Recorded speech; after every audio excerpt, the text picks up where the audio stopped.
Pessoal, tem muita gente aqui no canal preocupada com um eventual contágio do mundo cripto em relação a um crash do mercado financeiro tradicional. Para quem não sabe, a Bolsa Brasileira engatou o 11º pregão seguido de queda.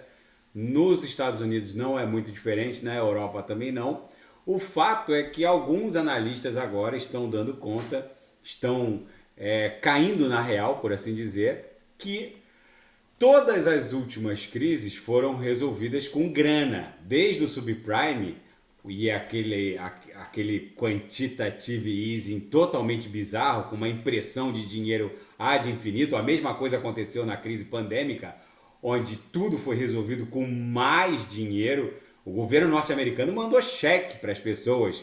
Então, parecia no imaginário de pessoas e instituições que tudo podia ser superado com a ajuda de governos e bancos centrais. Afinal de contas, qualquer tipo de problema, até a crise pandêmica, era resolvido com grana. Supostamente poderia ser impresso dinheiro ad infinitum, mas o problema é que quando governos imprimem dinheiro, as dívidas desses governos também aumentam.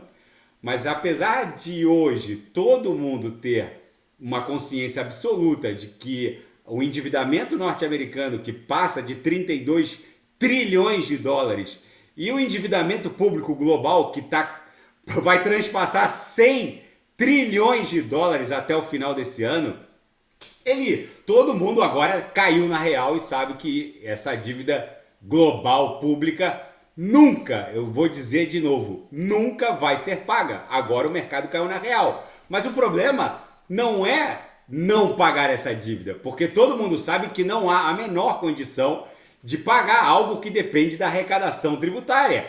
E não há produção de riqueza que faça frente a uma montanha dessa completamente bizarra. Mas os juros dessa dívida, eles precisam ser pagos. E quando o endividamento chega num montante completamente bizarro, como é o que está acontecendo agora, os juros estão carcomendo boa parte dos orçamentos ocidentais. Não é à toa que os chineses amanheceram, desde segunda-feira, os chineses estão despejando dólares nos mercados londrino e norte-americano. Bancos estatais da China estão simplesmente se livrando do dólar norte-americano. Já faz 4, 5 dias que eles não param de vender. E outra, é bem provável que venha um crash estilo 1929, que vai varrer o sistema financeiro tradicional. Num primeiro momento, o mundo cripto pode balançar, mas esse ponto de inflexão entre o endividamento público ad infinitum, que agora o mercado caiu na real e percebeu que é uma montanha que nunca vai ser paga, mas o que está batendo, a água está encostando ali no nariz dos bancos centrais, no sentido de que os juros precisam ser pagos. E para que os juros sejam pagos, o Banco Central norte-americano precisa meio que promover um calote desse endividamento via inflação. Só que ele está combatendo a inflação, aumentando os juros, e os juros estão carcomendo o orçamento. Então, nesse ponto de inflexão, os mercados podem virar uma chave. E essa virada de chave pode sim varrer o sistema financeiro tradicional numa hecatombe nuclear, por assim dizer. O Putin está jogando um jogo de xadrez com o Ocidente.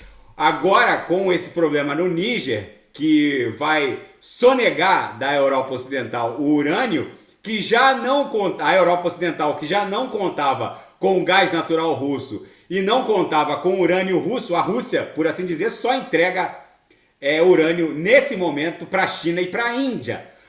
O Níger agora está sofrendo uma pressão dos americanos para que a comunidade de estados africanos ocidentais, a comunidade econômica de estados africanos ocidentais, faça uma intervenção no Níger. Se essa intervenção não acontecer, é bem provável que o preço da energia na Europa exploda. E aí, gente, vocês podem ter certeza que não vai ter Banco Central Europeu que segure essa explosão inflacionária. aliada à necessidade de um calote branco por parte do Fed através de inflação, é bem provável que o mercado financeiro tradicional esteja à beira de uma hecatombe. O Michael Burry, que inspirou o filme The Big Short, já está shortado contra a Nasdaq, Dow Jones e S&P 500. Ou seja, talvez a gente esteja naquela beira de um precipício que é um ponto de inflexão que vai levar a BTC para $1 milhão. Mas num primeiro momento é possível que o mundo cripto sente um solavanco, mas num segundo momento isso é muito bom para a criptografia. Daqui a pouco eu vou analisar Polkadot, que tem muita gente pedindo. Vou trazer novidades dos devs em relação a Banus.finance, e quem quiser sugerir alguma análise é só colocar nas mensagens abaixo. Grande abraço, até daqui a pouco.